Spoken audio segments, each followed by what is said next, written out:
그렇다면 이 홍콩에서 왜 이렇게 대규모의 시위가 발생하고 있는지가 궁금해지는데, 이 노 변호사님, 이 일명 송환법이라고 하는 범죄인 인도 법안 때문에 이 지금 시위가 벌어졌다는 거잖아요. 네, 그렇습니다. 홍콩 형법은 속지주의를 채택하고 있기 때문에 네. 홍콩 내에서 벌어진 범죄에 대해서 그 홍콩인과 외국인을 처벌할 수 있게끔 되어 있어요. 근데 홍콩 사람인 찬퉁카이라고 하는 사람이 대만에서 임신한 여자친구를 살해하고 네. 그러니까 장소가 대만인 거죠. 네. 그리고 본인은 홍콩으로 도망을 와버렸습니다.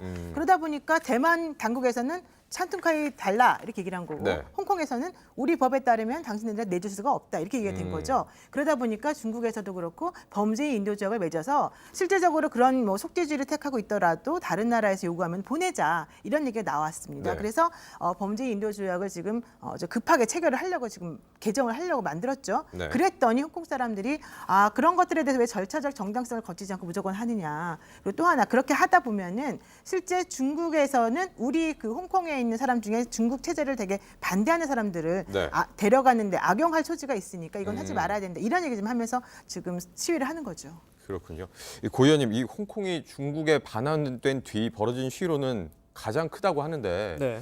이 홍콩 시민들은 논란이 된 이 범죄인 인도 법안이 일국 양제까지 위협받을 것이다 이렇게 생각하면서 반발하고 있어요. 그 아시는 것처럼 그 과거 청나라 시절에 그 영국과의 이제 전쟁에 그 지면서 아편 전쟁이 지면서 홍콩이 영국 식민지가 됐었죠. 네. 그리고 100년의 세월이 지난 다음에 97년도에 다시 중국으로 반환이 됩니다.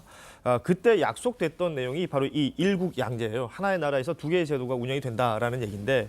뭐 어떤 경제적인 부분이나 이제 제도에 있어서 홍콩은 그동안 자본주의 사회의 어떤 그 체제였기 때문에 그걸 유지하되 네. 국방이나 안보 관련 같은 내용들은 이제 중국 본토에서 또 외교와 국방을 책임지는 어떤 구조로 진행이 되는 것이거든요. 그런데 이제 문제는 여기서 그 홍콩 사람들이 받고 있는 지금의 상황들을 좀 잘 살펴봐야 되는 겁니다. 일국 양제라고 하지만 97년 이후에 꾸준히 중국 본토에서 지정하는 그 행정관들이 이 홍콩을 관리하기 시작했고 네. 그게 앞서 말씀드렸던 2014년에 있었던 우산혁명으로 발현이 되는 거거든요. 홍콩 시민들은 직접 선거를 해서 홍콩의 행정장관을 뽑자라고 주장을 했었습니다, 당시에. 그런데 이제 중국 정부에서는 뭐 1,200명 정도 되는 이제 간접 선거를 통해서 행정장관을 뽑으면서 네. 이 과정에 있어서 홍콩 시민들이 반발했던 것이 우산혁명이었는데 당시에 우산혁명은 실패를 했어요.